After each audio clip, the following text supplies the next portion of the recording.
I've always thought my life was almost perfect. Of course, there are no fairy tales without challenges. But if someone had ever asked me a few months ago, Sophia, are you happy? I would have answered without a shadow of a doubt, yes, more than. My name is Sophia Lancaster. I grew up in an ordinary family, not rich, but full of warmth and support. I had a younger sister, Emily, just 3 years younger than me. We were always different, but we shared a strong sisterly bond. I was more serious, practical, and prone to planning, while Emily was frivolous, bright, with a twinkle in her eye and the ability to charm anyone she met.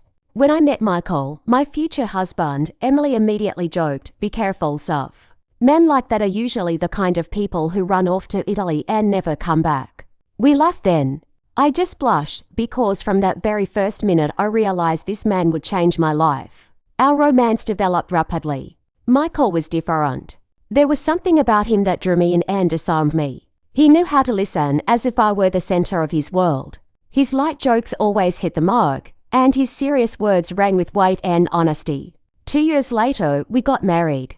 Our wedding was modest, but incredibly warm.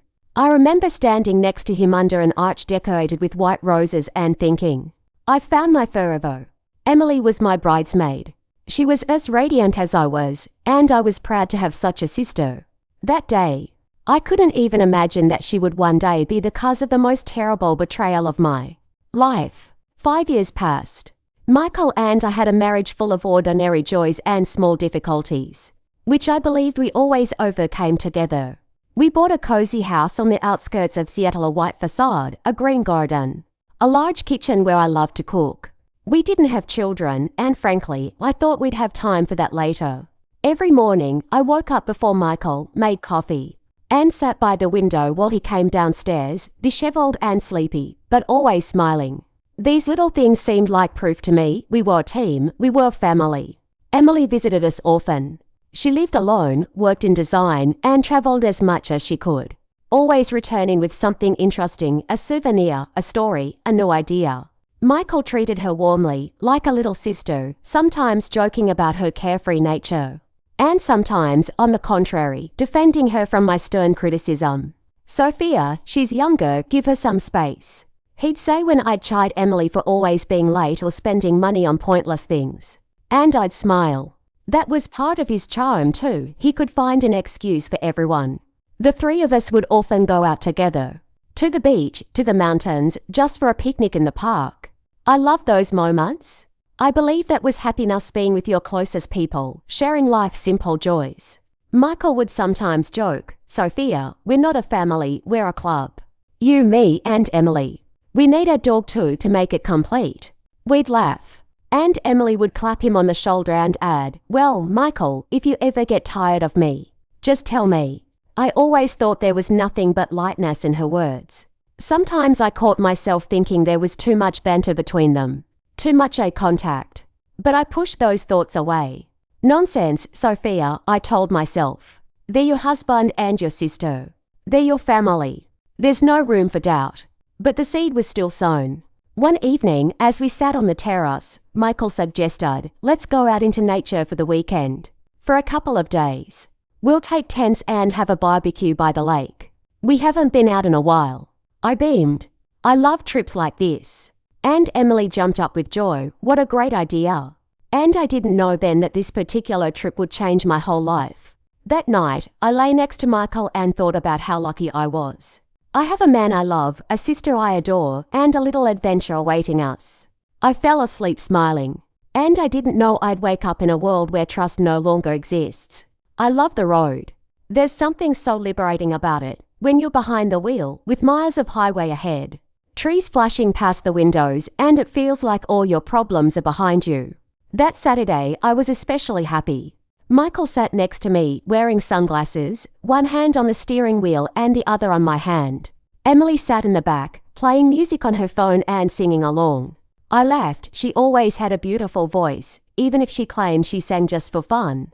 "So, who's ready for the best barbecue ever?" Michael said cheerfully, exchanging glances with me. "As long as you don't forget the charcoal, like last time," I teased. "Once, Sophia. Once in a lifetime." He rolled his eyes. Emily burst out laughing. "I bet he'll forget something again." I turned to them and caught a strange feeling. They were teasing each other like two conspirators. I dismissed the thought, telling myself it was always like that. We arrived at the lake around lunchtime. This place was special. Michael had found it by chance one day, when we just started dating. We'd been there almost every year since then. The forest, the silence. The water with the faint glow of the sky, it was as if the whole world became purer. When you were there, we pitched the tents, one for Michael and me, one for Emily. Michael, as always, took on the role of lead builder. I helped, but mostly watched as he confidently pitched the awning and hammered in the pegs.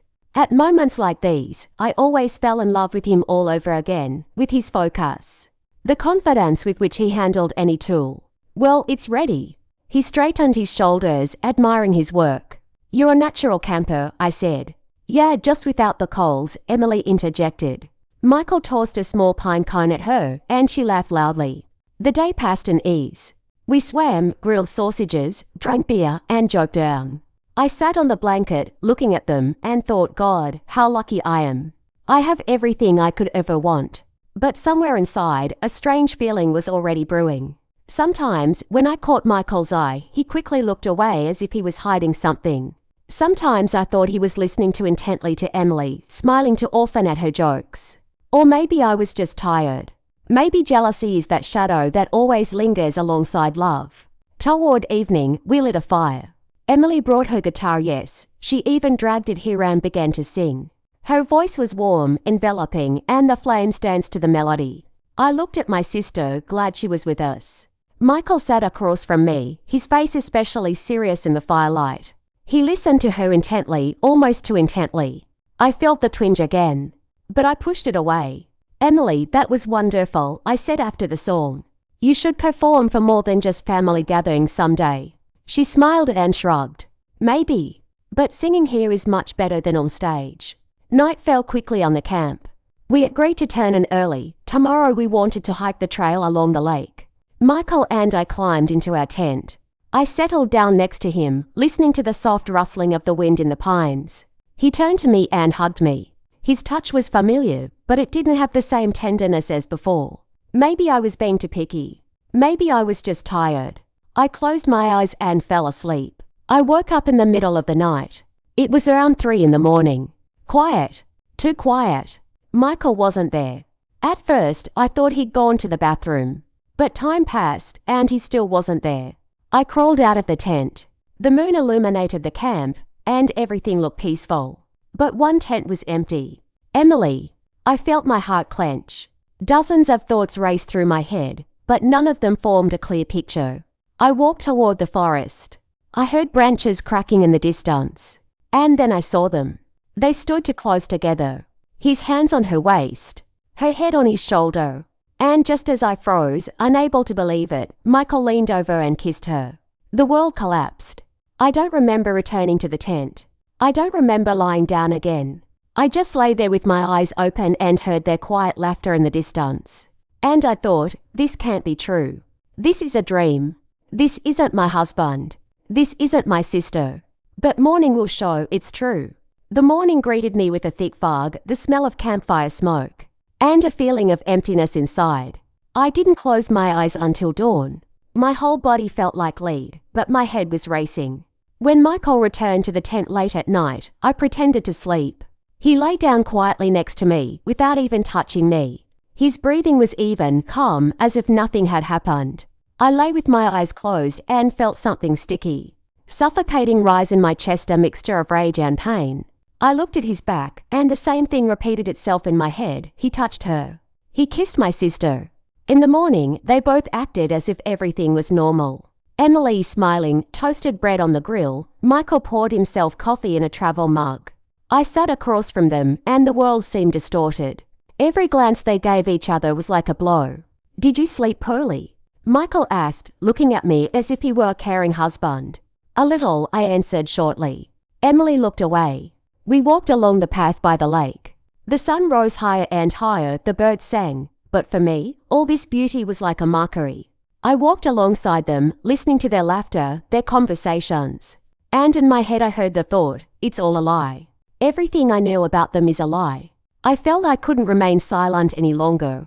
When we returned to camp, I stopped abruptly. Enough, I said. They both turned to me. What? Michael asked. Enough of this game, my voice trembled, but it held more strength than I expected. I saw everything. Emily's face turned pale. She opened her mouth, but the words caught in her throat. Michael froze. His eyes darted like a cornered animal. Sophia, he began. Don't you dare. I screamed. Don't you dare say my name after what you did. Emily covered her face with her hands. It was a mistake, she whispered. I laughed. My laughter was dry, lifeless. A mistake? You call it a mistake? He's my husband, Emily. And you're my sister. You knew you were betraying me. And yet you did it anyway. Michael stepped toward me. Sophia, listen. It's not what you think. It's not. I screamed, tears burning my eyes. I saw it, Michael. I saw you with her. I saw how you held her, how you kissed her. What else is there to think? He fell silent. His shoulders slumped, and I realized he wasn't going to make excuses. That silence held the truth. Emily sobbed softly. I didn't mean to. Shut up, I interrupted her. Don't you dare pretend to be a victim. You knew what you were doing. You knew who you were betraying. A storm raged inside me. I felt like if I stayed here another minute, I'd destroy everything around me. I grabbed my bag and pulled the most essential things out of the tent. Sophia, please, Michael tried to stop me, taking my hand. I pulled it away. Don't touch me. Never again. I walked to the car. Every step was difficult, but I knew that if I stayed, I'd suffocate. There was silence behind me. Neither he nor she followed me. As I started the engine and drove back to town, tears blurred my vision. I was sobbing so hard I could barely see the road. But I kept driving. One thought kept running through my head. Why? Why did they do this? There was no answer. And perhaps there never would be. That day, I returned home alone. The garden we'd planted together, the house we'd built, everything seemed alien. The things around me, photographs, books, dishes, suddenly turned into witnesses to betrayal. I sat in the kitchen and looked at our wedding photos on the wall. Smiles, happy eyes. And I couldn't believe these were the same people who had ruined everything that day. I picked up my phone. There were several missed calls from Michael. I turned it off. I didn't sleep that night. I sat on the bedroom floor, clutching my pillow, trying to figure out how to move on. But I knew one thing, there was no turning back. The house greeted me with silence. I returned to it as if it were a foreign space. The walls were the same, the furniture the same. But I no longer belonged there. It seemed as if every little detail inside reminded me of the three of us. The mug Michael had bought in London. The framed photograph of Emily and me laughing against the sea, his sweater on the back of a chair. Everything felt poisonously familiar.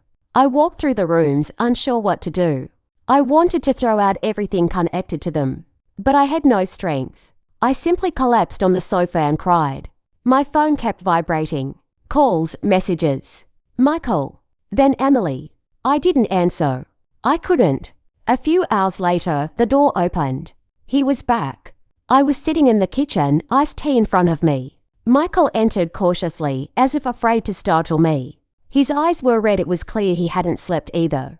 Sophia, he began. I looked up at him. Don't you dare.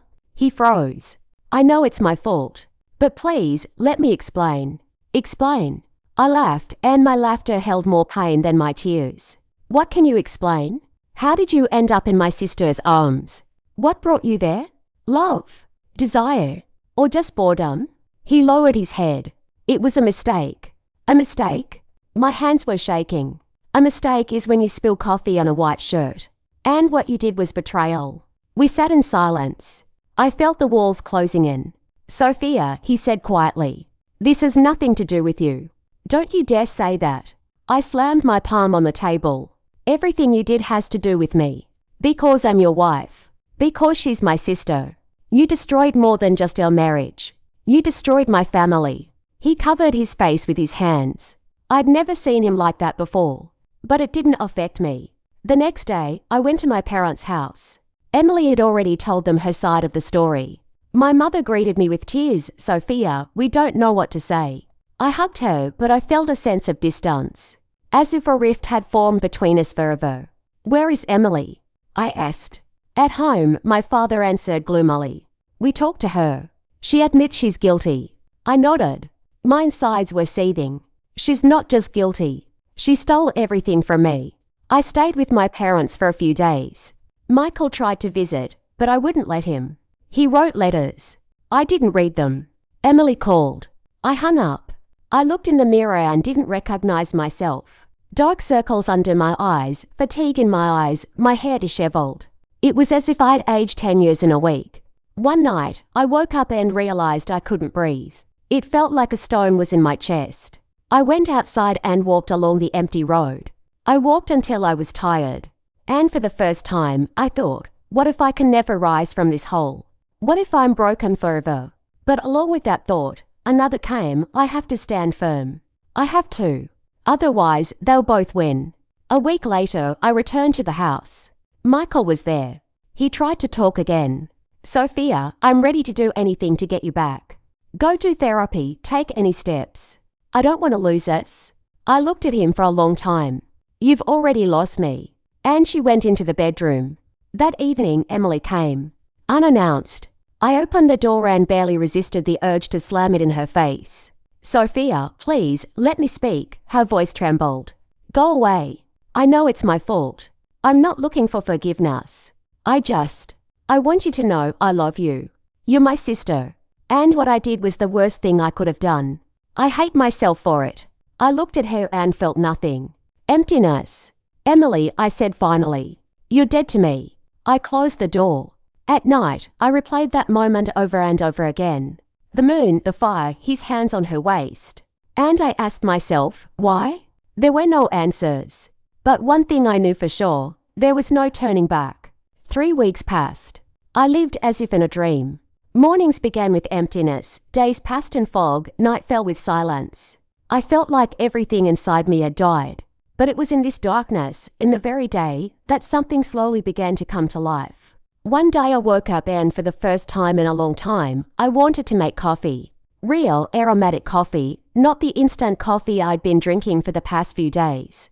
I ground the beans, listening to the grinder, and it was almost music. I smelled the aroma and for the first time in a long time, there was no pain in my chest.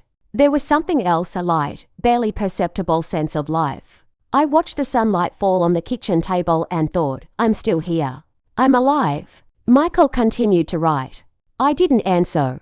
Sometimes I read his letters long, full of remorse. In each one, he swore that he still loved me, that he was willing to change everything. If only I would stay. But I knew these were empty words. Love cannot survive where there is betrayal. Emily tried to reach out too. She sent short messages, I'm sorry. I need you. I can't live without you. I deleted them. There was no room left in my heart for her. Instead, I started thinking about myself. I realized I'd always lived for them. For my family, for my sister. And now the time had come to live for myself. I signed up for a gym. At first, I struggled, but then I got into it. Each workout felt like it was squeezing the poison out of me. I felt my body again. I felt strength. I bought tickets to a painting workshop. I'd never painted before, but suddenly it seemed paint could express what I couldn't put into words. Dark lines, sharp brush strokes, then bright flashes appeared on my canvas. And it was liberating. One evening, I was standing on the balcony, drinking wine and watching the sunset. And for the first time in a long time, I smiled. Not because everything had gotten better, but because I knew I could handle it. A month later, I filed for divorce. Michael came to me when he found out. Sophia, please. His voice trembled. Think again. I've already made up my mind, I answered calmly. I love you. I looked at him for a long moment. And I don't anymore. His face twisted. He wanted to say something, but I closed the door. And that was a moment of freedom. I never spoke to Emily again. My parents tried to reconcile us, but I knew it was impossible. Maybe one day I could forgive. But I could never trust again. My new self was born gradually. I started traveling again alone. I went to the ocean, sat on the shore, and watched the waves crash against the rocks. And I realized the world is still beautiful. Betrayal didn't steal him. I met new people. Friends, colleagues, casual acquaintances. I learned to believe again, not in Michael, not in Emily, but in myself. Sometimes at night, I still thought about that night by the fire. Sometimes I woke up with a lump in my throat. But now I knew it's just a memory. It doesn't have power over me. One day, when I returned home, I saw an old photo album. Our weddings, our trips. I turned the pages and didn't cry. I looked at myself young, happy, and thought, thank you. You gave me this experience. But now I'm moving on. I don't know what awaits me ahead. Maybe love. Maybe loneliness. But I know one thing, I will never let anyone destroy me again. One chose myself. And it was the best decision of my life.